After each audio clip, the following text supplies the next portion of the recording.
tried a move, it hasn't worked, and that is the car of Venturini on the inside going into the first Lesmo. Carlos Sainz Jr. really in the thick of things. He's definitely had to work for every position he's gained, having been pushed into that spin at the first corner. It's been a game of catch-up for the Spaniard, and he's just had no luck. He's been so fast. Put it on pole at Spa, didn't get the break, ended up being punted out of that race. He's been spun round at the first corner here, and you really feel for Sainz Jr. because if he had no luck, if he didn't have luck at all, you can see now. So that is a big move further back, car number 24. That's Fumanelli getting it a little bit wrong, and his teammate now coming back at him. Zonzini probably not too impressed by that move. Pretty much a rash lunge into the Parabolica. So car number 23 is Venturini, and that is Melville McKee, 21, the Bamboo Engineering car, just disappearing out the bottom of your screen. Then they have one of the status cars behind them. That is Jimmy Eriksson.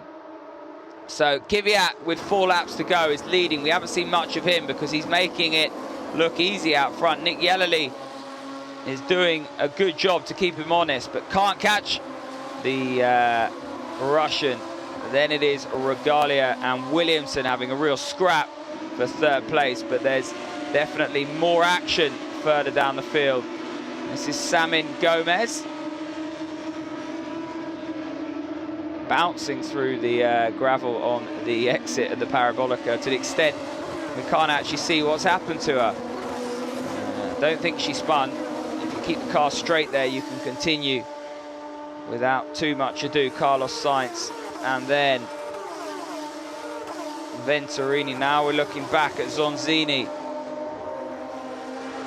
That is Kujala, Sainz Jr., Venturini with McKee, and that is one of the status cars in the mix to that. I think it is actually Adley Fong.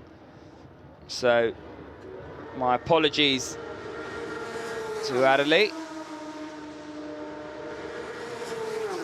One more lap ticked off here at Monza, and the slipstreaming continues as McKee goes all the way around the outside of Venturini, makes it stick finally. And that is Adley Fong at the back of that gaggle of cars in the Status Grand Prix machine. And this is a battle from 9th all the way back to, well, 15th. There's a whole host of cars in this battle. Into the first Lesmo, that is Venturini. Very difficult to see with the sun coming down. Melville McKee, how many times have I said that name? He's definitely earned himself a nice dinner because he's been really busy in this afternoon's race. Carlos Sainz Jr. now looking for a way past Kujala.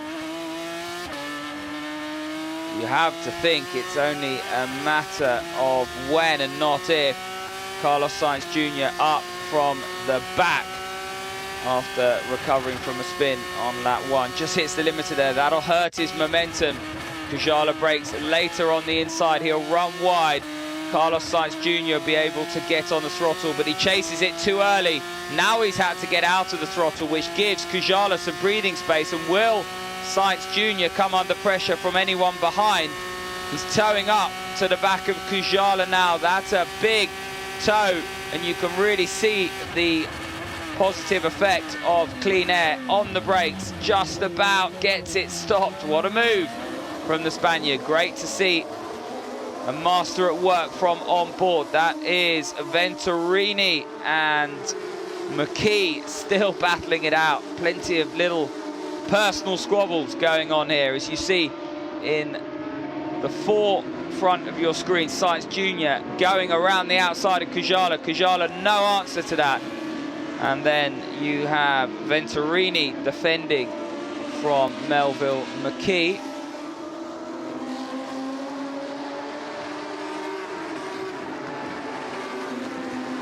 Through the two Lesmos, only 2 laps to go here at the Autodromo Nazionale Monza, and what a treat this first race has been. Round 7 of the 2013 GP3 Championship.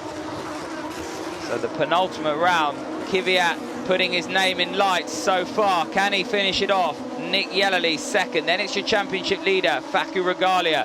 Lewis Williamson still in the midst there, enjoying a strong race, is the young Brit up near the front of this GP3 field. But now he's coming under pressure from the super sub, Alexander Sims. We haven't seen much of him. He's in the Carlin machine for Eric Lichtenstein, who's been dumped by the British squad, and that is down to sponsorship issues and his sponsor not honouring the agreement that he has with the team.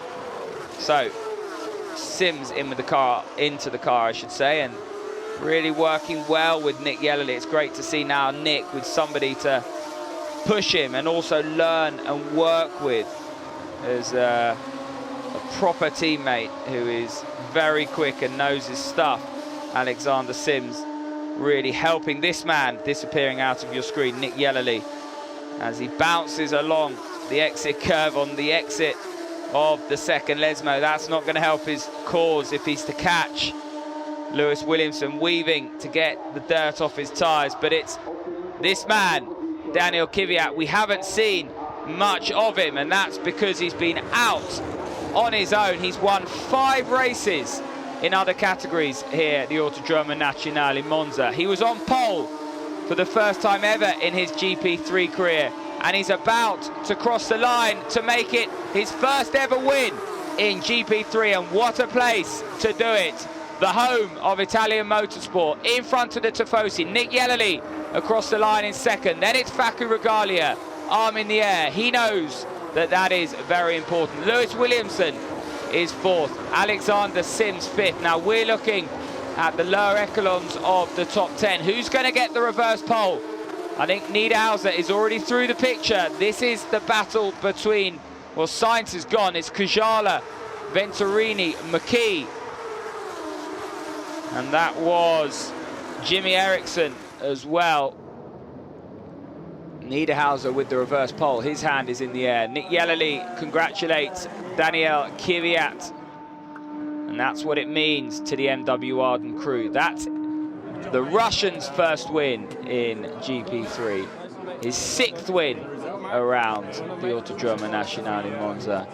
And he certainly knows his way around this track, doesn't he? And the Tifosi are out in force here, supporting the prancing horses of the Formula 1 team, but they would have really relished and enjoyed what these youngsters have put on in terms of a show here this evening. And Daniel Kvyat pretty much made it look easy, as all top sportsmen and women do.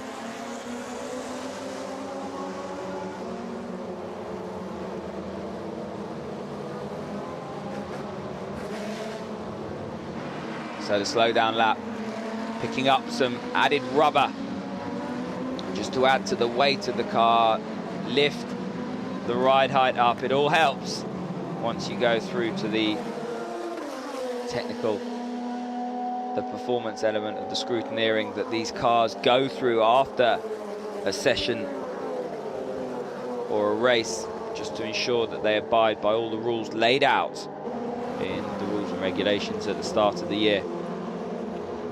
And you can see the marbles from the Pirelli tyre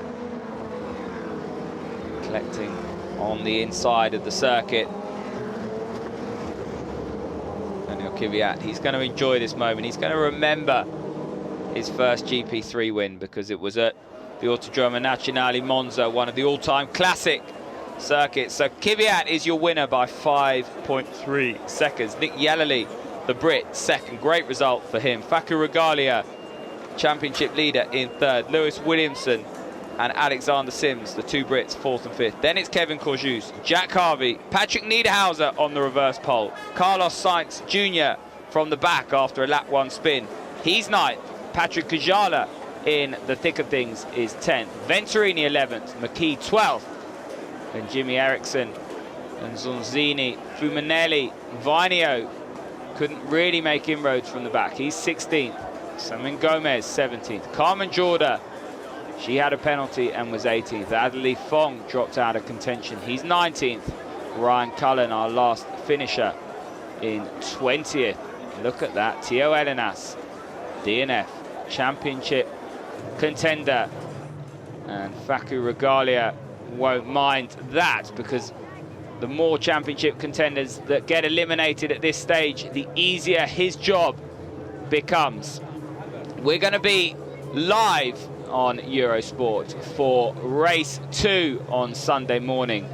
It's going to be an absolute cracker if today's anything to go by. Make sure you join us then.